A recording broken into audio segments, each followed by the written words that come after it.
സംസ്ഥാന പോലീസ് മേധാവിയെ ഇന്നറിയാം. നിലവിലെ DGP ഷെയ്ഖ് ദർവേഷ് സാഹിബിന്റെ കാലാവധി ഇന്ന് അവസാനിക്കുകയാണ്.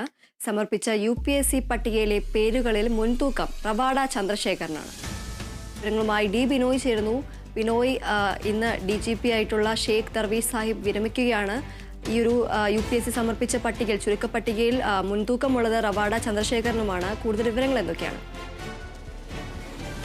ഇന്ന് രാവിലെയാണ് പ്രത്യേക മന്ത്രിസഭാ യോഗം ചെയ്യുക. കാരണം ഇപ്പോഴത്തെ സംസ്ഥാന പോലീസ് മേധാവി ഇന്ന് വിരമിക്കുന്ന ദിവസം കൂടി ആയതുകൊണ്ട് തന്നെ വളരെ വേഗത്തിൽ DGPയെ കണ്ടെത്തുക എന്നുള്ള നടപടിക്രമങ്ങളിലേക്ക് സർക്കാർ കടക്കുന്നു എന്ന് വേണമെങ്കിൽ നമുക്ക് പറയാൻ കഴിയും. UPSC 3 പേരുടെ പട്ടികയാണ് കഴിഞ്ഞ ദിവസം നൽകിയത്. നിതിൻ അഗർവാൾ, റവാഡ ചന്ദ്രശേഖർ, യോഗേഷ് ഗുപ്ത.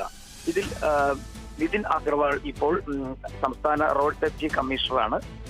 റവാഡ ചന്ദ്രശേഖർ കേന്ദ്ര ഡെപ്യൂട്ടേഷനിലും, യോഗേഷ് ഗുപ്ത ഇപ്പോൾ ഫയർഫോഴ്സ് മേധാവിയുമാണ്. ഇതിൽ നിന്ന് ഒരാളിനെ തിരഞ്ഞെടുക്കാനായിരുന്നു UPSC ലിസ്റ്റ് നൽകിയത്. ഇതിൽ സർക്കാരിന്റെ നിലവിലെ സാഹചര്യ താല്പര്യം റവാഡ ചന്ദ്രശേഖരനാണ്. അദ്ദേഹത്തോട് കേന്ദ്ര ഡെപ്യൂട്ടേഷൻ കാലാവധി പൂർത്തിയാക്കുന്നതിന് മുമ്പ് തന്നെ അവിടെ നിന്ന് ട്രാൻസ്ഫർ മേടിച്ച് കേരളത്തിലേക്ക് മടങ്ങിയെത്തുവാൻ ഒരു നിർദ്ദേശം സംസ്ഥാന പോലീസ് മേധാവിയാവുന്നതിന് വേണ്ടിയുള്ള നിർദ്ദേശം നൽകിയെന്നുള്ള വിവരങ്ങളാണ് ഇപ്പോൾ പുറത്തു വരുന്നത്.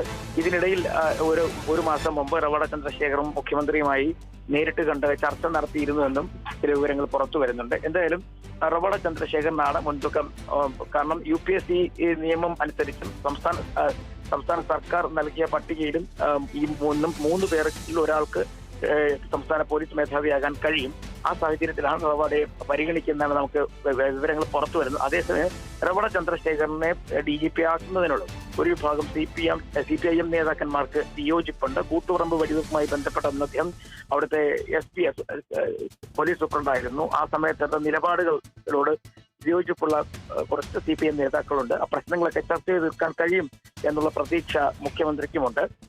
ഈ കേന്ദ്രവുമായി വലിയ അടുപ്പമുള്ള ഒരാൾ കൂടിയാണ് റവാഡ ചന്ദ്രശേഖർ. മാത്രവുമല്ല, അദ്ദേഹം ഇപ്പോൾ കേന്ദ്ര IB ഇന്റലിജൻസ് ബ്യൂറോയുടെ തലപ്പത്ത് പണിയെടുക്കുന്ന ഒരാൾ കൂടിയാണ്. ഇനി റവാഡ ചന്ദ്രശേഖരനെ അവിടെ നിന്ന് വിടുതൽ സർട്ടിഫിക്കറ്റ് കിട്ടുമോ ഇല്ലയോ എന്നുള്ള കാര്യങ്ങളൊക്കെ ഇന്നത്തെ മന്ത്രിസഭാ യോഗത്തിന് ശേഷം മാത്രമേ അറിയാൻ കഴിയുകയുള്ളൂ. ഇതിനിടയിൽ DGP ഇൻചാർജ് എന്നൊരു തസ്തികയിൽ നിയമനം നടത്തുന്നതിന് വേണ്ടി ഒരു ശ്രമം നടത്തിയിരുന്നു. പക്ഷെ അത് നടക്കത്തില്ല. കാരണം നിയമപരമായി അത് നടക്കില്ല എന്നൊരു ഉപദേശമാണ് സംസ്ഥാന സർക്കാരിന് ലഭിച്ചത്. നേരത്തെ സുപ്രീം കോടതിയുടെ ഒരു വിധി ഉണ്ടായിരുന്നു. അതായത് UPSC നൽകുന്ന ലിസ്റ്റിൽ നിന്ന് തന്നെ പോലീസ് മേധാവിയെ നിയമിക്കണം എന്നുള്ളത്. ഏതെങ്കിലും കാരണവശാൽ ഈ ലിസ്റ്റിലുള്ളവർ കോടതിയെ സമീപിച്ചു കഴിഞ്ഞാൽ അത് നിയമപരമായ വലിയ തരത്തിലുള്ള വാദപ്രതിവാദങ്ങളിൽ കടക്കുമെന്നതും സംസ്ഥാന സർക്കാരിന് അറിയാം. ഒപ്പം ഇന്ന് തന്നെയാണ് വിരമിക്കുന്ന ഇപ്പോഴത്തെ സംസ്ഥാന പോലീസ് മേധാവി ഷെയ്ഖ് ദർവേഷ് സാഹിബ് IPSന് യാത്രയയപ്പ് നൽകുന്നത്. ഇതുമായി ബന്ധപ്പെട്ടുള്ള ചടങ്ങുകൾ തിരുവനന്തപുരത്തെ പേരൂർക്കട പോലീസ് ഗ്രൗണ്ടിൽ തുടങ്ങിക്കഴിഞ്ഞിരിക്കുന്നു. ഒട്ടുമിക്ക ഉന്നത പോലീസ് ഉദ്യോഗസ്ഥരും ചടങ്ങിൽ പങ്കെടുക്കുന്നുണ്ട്. നിലവിൽ ഇന്ന് ഒരു 10 മണിയോടുകൂടി തന്നെ ആരാണ് പുതിയ DGP എന്നുള്ള കാര്യത്തിൽ ഒരു അന്തിമ തീരുമാനം ഉണ്ടാകും എന്ന് തന്നെയാണ് നമുക്ക് അറിയാൻ കഴിയുന്നത്. ശരി.